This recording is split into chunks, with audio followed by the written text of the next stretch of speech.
Okay, YouTube, I'm back. We got the beast outside there. She's burying a bone out in Mama's garden, so that'll give me the peace and quiet I need to make this video.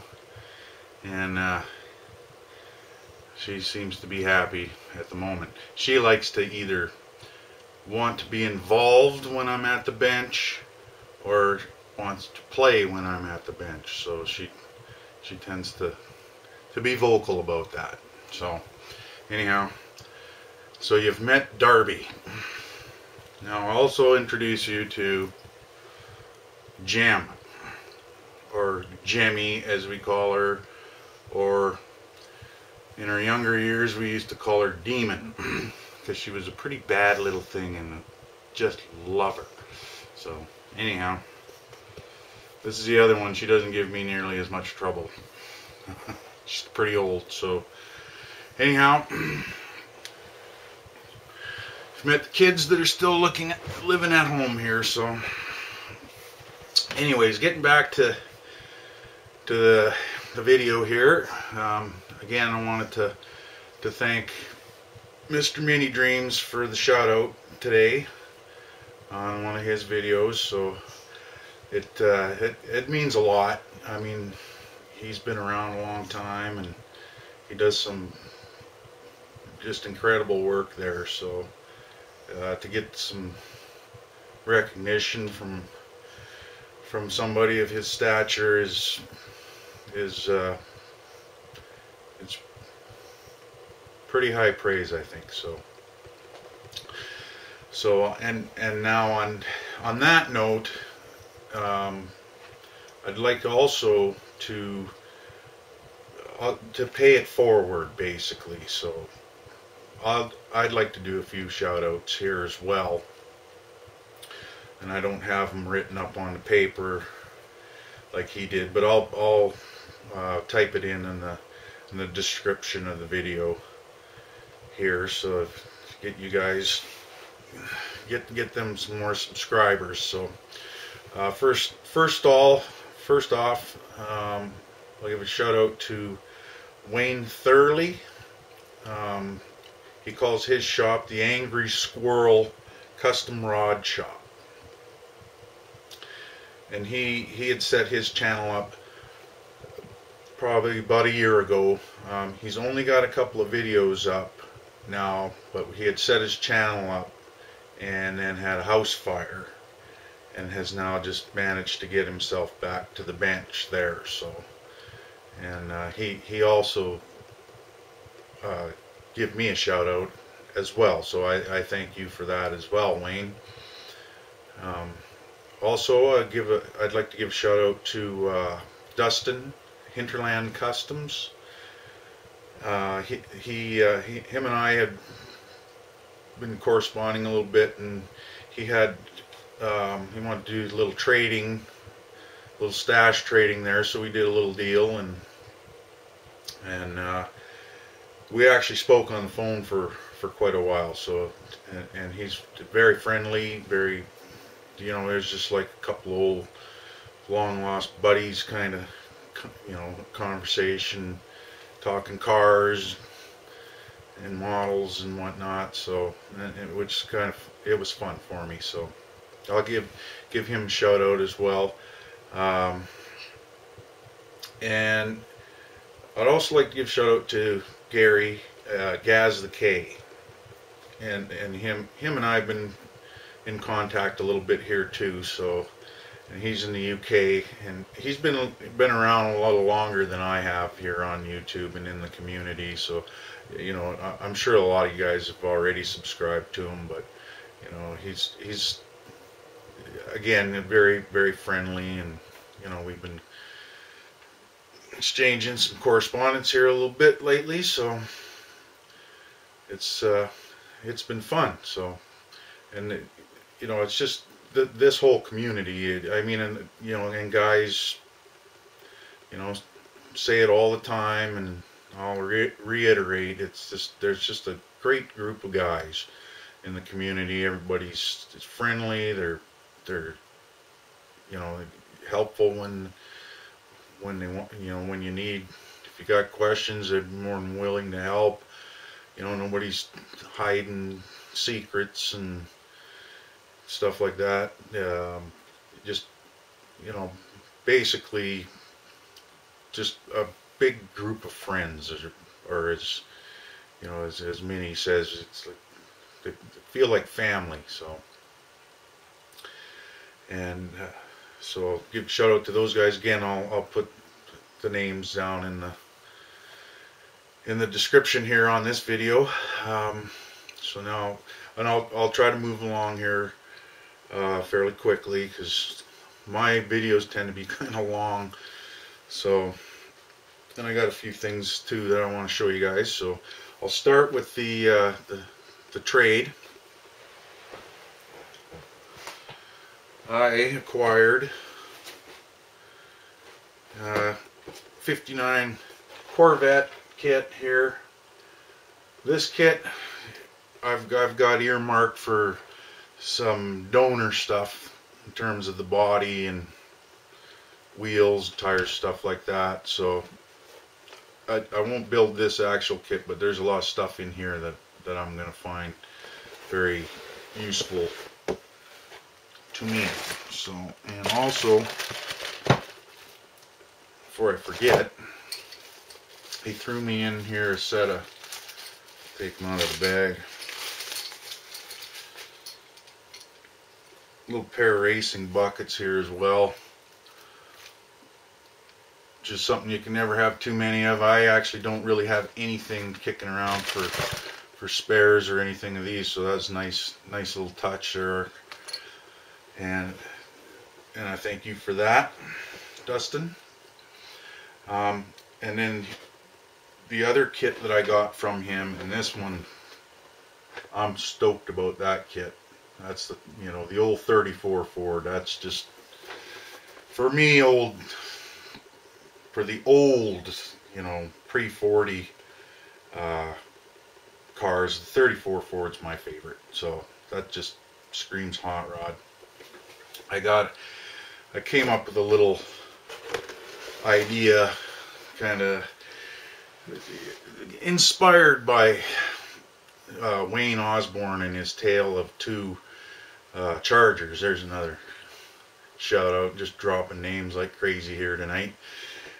He's doing the tale of two Chargers, so he's building two Chargers at the same time. So I want to do this car. This kit's, I mean, it's opened, but you know, it's still all in bare plastic. Nothing's been built on it. You know, it's not all sealed up in there, but I had a good look in here, and it seems that everything's here. There's no problems there. So I want to build that kit, and I want to build it in stock version with some detail. Like I don't want to build this one box stock, but I do want to add a lot of detail to it. And then to go along with that build at the same time, I've got a car here that I have. It's an old build of mine that I did some years ago, and it's also a 34 Ford.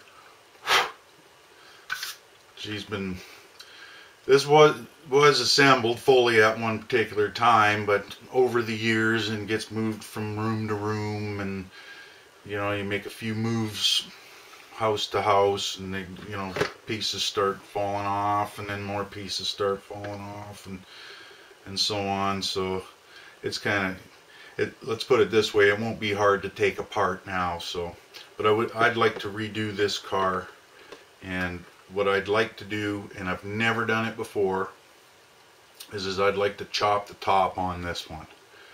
So I'm going to do a chop top. This one will be a hot rod. It's got the, you know, this is the other version of that kit, of the 34 Ford kit, only that it's like a hot rod version. So it's got the independent rear suspension in it with the transverse mounted spring on it and traction bars and the whole bit.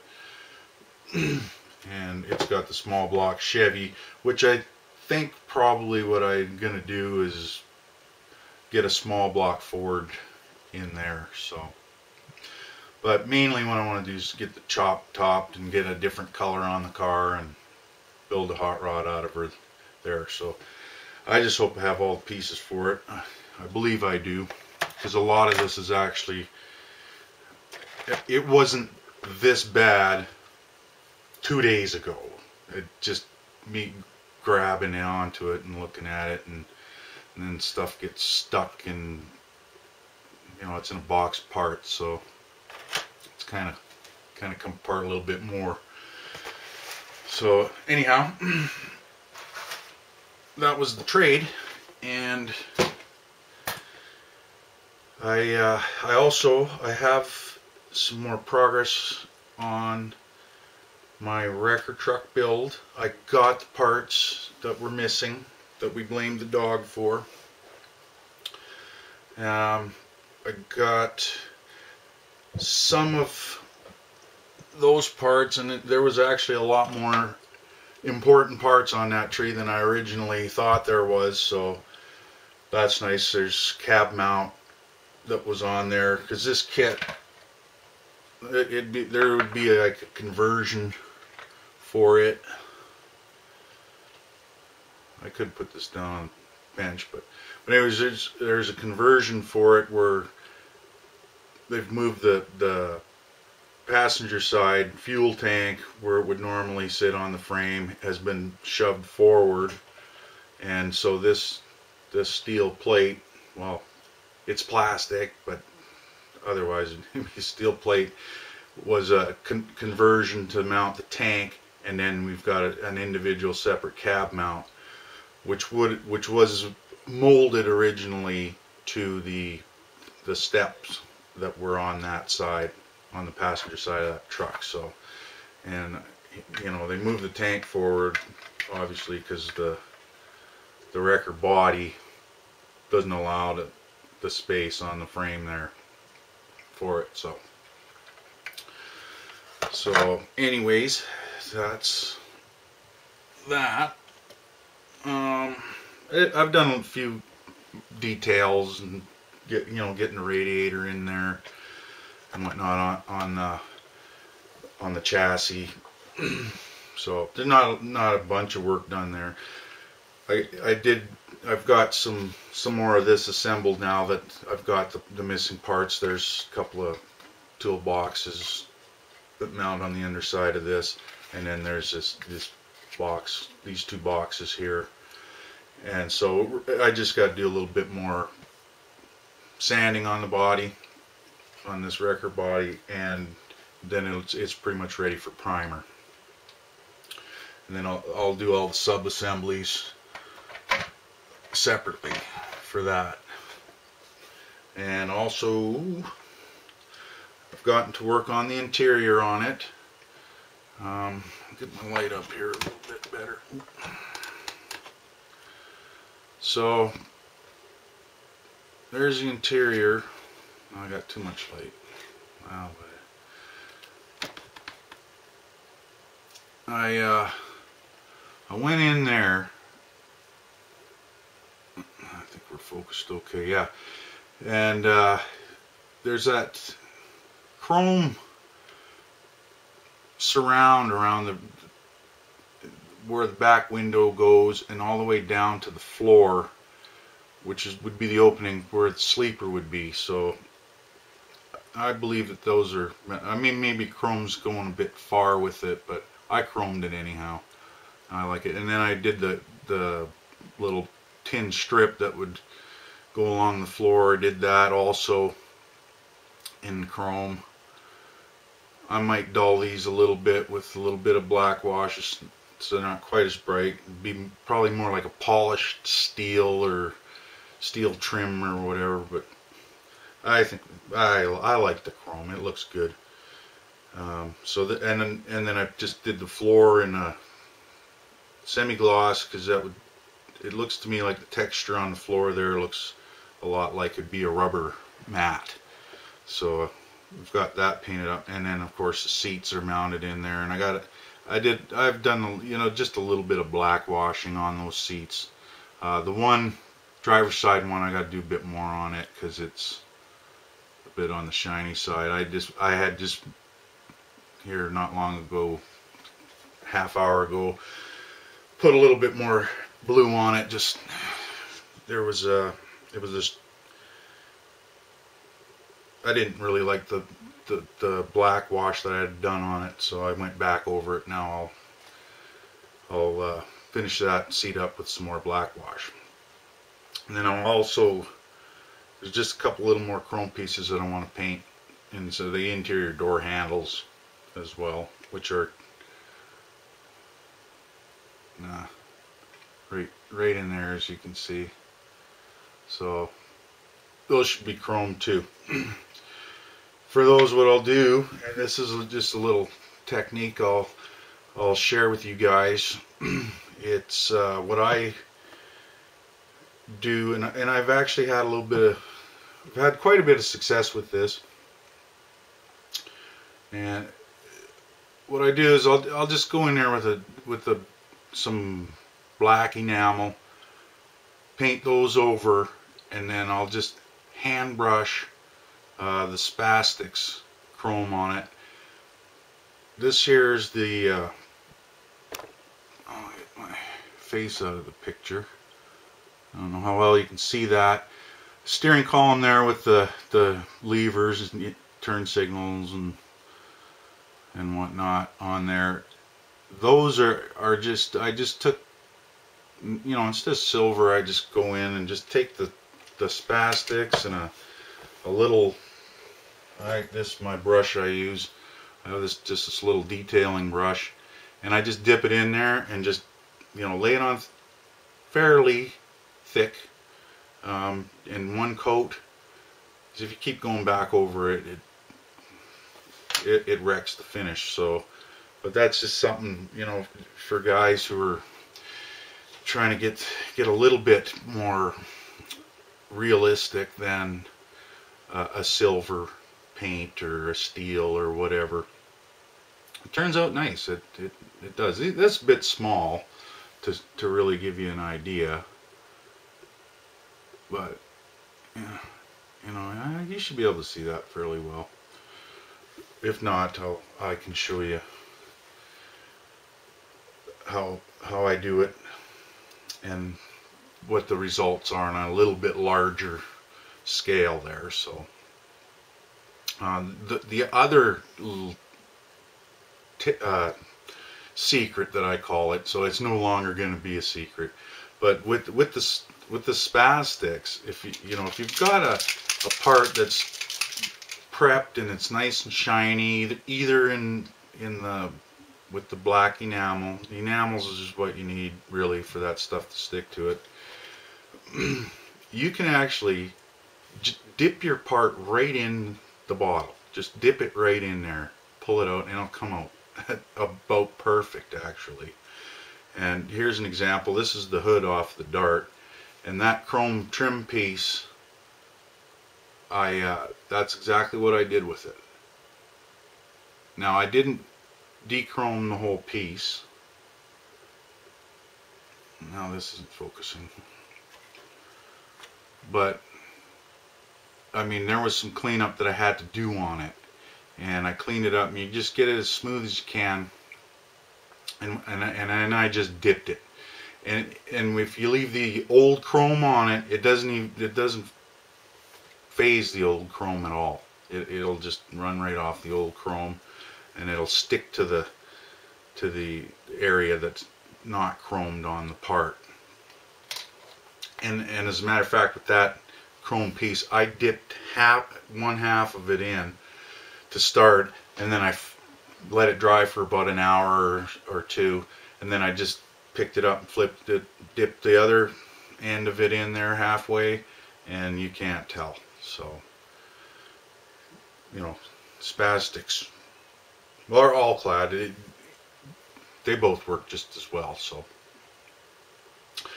but anyhow, so that's pretty much it there for what I got update on the truck. I got a little bit of progress going on on the Baldwin Motion car. Again, I'll do a good proper update on it, but you know, just to let you know where I'm going on it is I basically got the stripes painted on it. There's the hood and the roof. Little touch up, so I got the one stripe on the one pin stripe on the hood there needs to widen out a little bit. And then I also got the trunk lid done. It'll need just a little bit of work to get it perfect, or as close to perfect as I can get it anyhow. So that's where I'm at there, and I've done a couple other little things as well. I've started building the panels for inside the trunk. I'm going to try and make that as realistic as possible, so I've got to start on it. And what I've done, I had mentioned, I think in one of my earlier videos I'd mentioned that I wanted to make copies of the valve covers so I can do them on some other Baldwin Motion builds that I'm going to have coming up. The Revell kits are Revell's the only other Baldwin Motion cars. The AMT doesn't. They only have the one Camaro, as where Revell has the 70 Chevelle, 69 Camaro, and they don't. It's discontinued for the time being, but there was also a Corvette as well. So I just thought it'd be handy to have these Motion valve covers. And so what I did was I made my copies. This is clear resin that I've got here, and you probably really won't be able to see that very well, but I used the clear resin, and all I did there, and this was kind of a quick and easy, you know, I'm not set up to make silicone molds. So what I did was I just took some paraffin wax, melted it into I just made a little divider there, melted up enough, and poured it in there, and dropped the valve cover in there with the wax still liquid, and it was perfect. It just floated right at the very top where it needed to be. I didn't have to touch it. I just dropped it in there, let the wax dry for a couple hours, and then the valve cover just popped right out of there. I still have the chrome on the valve covers, so that I think that aided in the releasing of the valve cover out of the mold. I popped one out, and I still haven't taken the other one out yet. I did have to damage the mold a little bit to get the valve cover out, first one, because it almost like a vacuum in there, it just suctions it right in there. So, but you know, just for making a quick mold and just making up a couple parts, that works for me. I mean, you know, obviously if you're going to be making two-piece molds or whatever, you got to go the silicone route. And you know, maybe eventually I'll get into that. I don't know. I just found this to be a simple, easy way to make a couple valve covers without, you know, getting too carried away. So anyways, so that's just having a quick look around, because I always forget to show something that I planned on showing, but I think we pretty much covered everything. And not to mention the video is getting a little long, and I see the battery red in the corner of the video camera here. So we'll cut this off for now, and we'll see you guys soon. So take care. See you later.